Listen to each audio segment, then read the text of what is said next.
Hi everyone, just wanted to stop by and give the second installment of the anecdotal review from the medication that I have been prescribed through Merrick Health.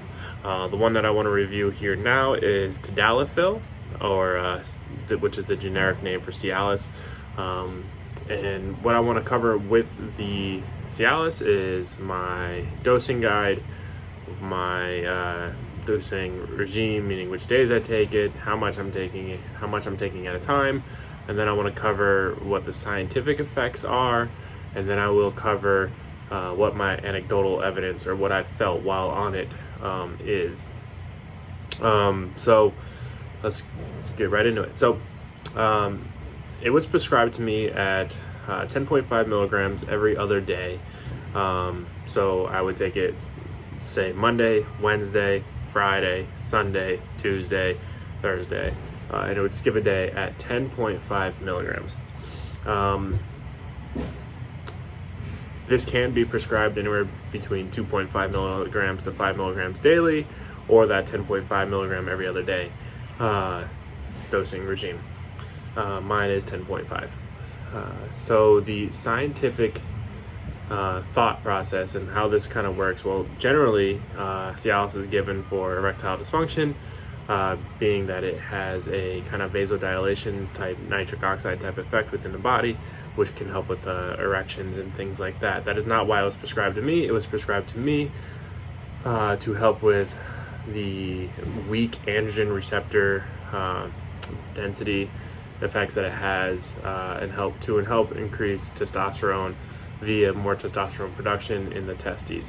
It does have a weak effect in that, so hopefully that the thought process was that would help with my testosterone levels, being that my testosterone levels were in the 300s with my baseline blood work test, and I still do not have my second round of testing yet, but hopefully that comes up soon. So the scientific way that the scientific effects that Cialis or Tadalafil is supposed to help with benign hyperstatic prostate hyperplasia, which means basically pretty much a large prostate that's caused by no reason. This can increase night urination and things like that. Fortunately, I was not suffering from any of that stuff. And it can also help with erectile dysfunction, meaning that you can find that you'll have erections easier, erections will be stronger, and more frequent, and your refractory period, which is the time that you can go a second time, if you want to go round two, will be shortened. And then as well as there's some pump aspects in the gym, being that it works similar to like L-citrulline or something like that. So the anecdotal evidence I have with Cialis is when I was taking it, Cialis kind of has a very long half-life, so pretty much about a day at that 10.5 milligram dose. I would say the first thing I noticed while taking it was definitely a pump in the gym. I noticed that my muscles kind of felt fuller. It was kind of hard to scratch my ear when I had like an arm pump and things like that. So that was probably the first thing I noticed. And then over the course of, I would say, a week, I started noticing more frequent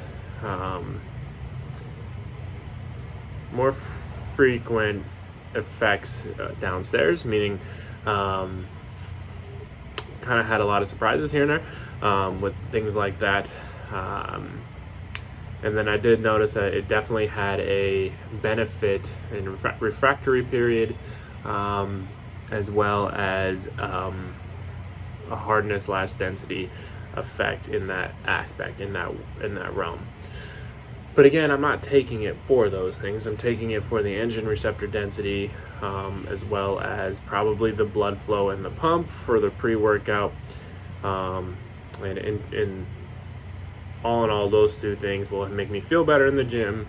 Hopefully increase testosterone production, which means I would have more muscle building potential, and my testosterone will rise to a healthy level, hopefully like 700, 800 with everything else that I'm taking.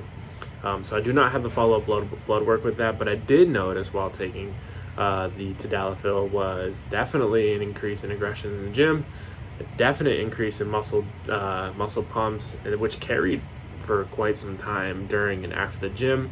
Sometimes they got to the point where they were painful, but a good painful. I like when it feels like that. And then I also noticed before doing all this workout, I was kind of tachycardic at times, which meaning I could just be walking and my heart rate will be like 110, 115, normal pace walking. It could be because I was out of shape, but it was like that for majority of my life. I can remember the first time I noticed this, I was probably 18, and it's been like that since now. I started on the CIALIS, and it seems like when I got on a treadmill, my heart rate, just normal walking, would be anywhere between 80 to 95, which is definitely a decrease. And I don't know the science behind that. It could be because of blood pressure, but I'm unsure.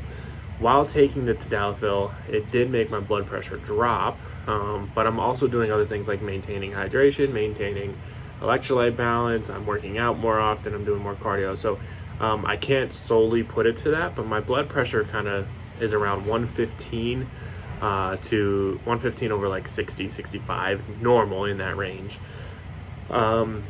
So was that because of the TADALAFIL?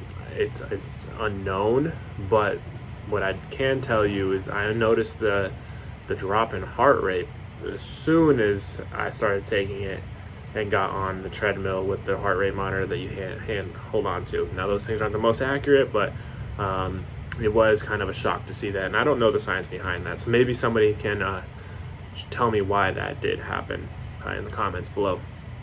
But would I recommend, with the guidance of a physician, to use TADALAFIL? The answer would be, if you're looking to kind of help long-term prostate health, yes, I would talk to your doctor about it. If you are suffering from low testosterone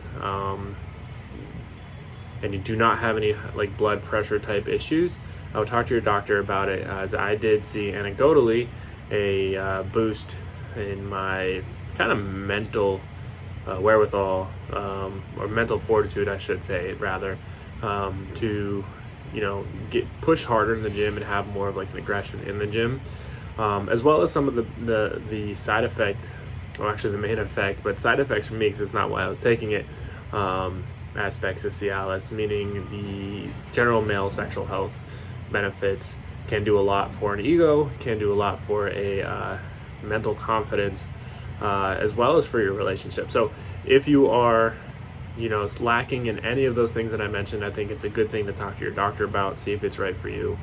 Remember, I'm not a doctor. I don't think you should ever do anything on your own without having a baseline blood panel and getting a good relationship with a physician.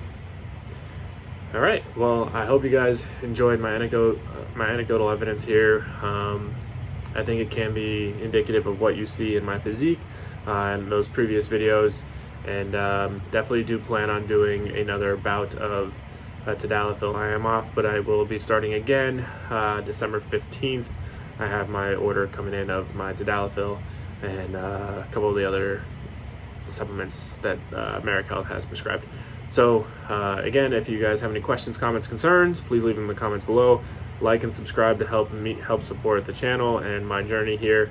I do plan on sharing frequent updates with my blood panels and things like that, just to kind of monitor where I'm going, so that you can make an informed decision if Merrick Health's process works, and what it takes to kind of adhere to the process. But again, thank you guys. I'll catch you on the next one.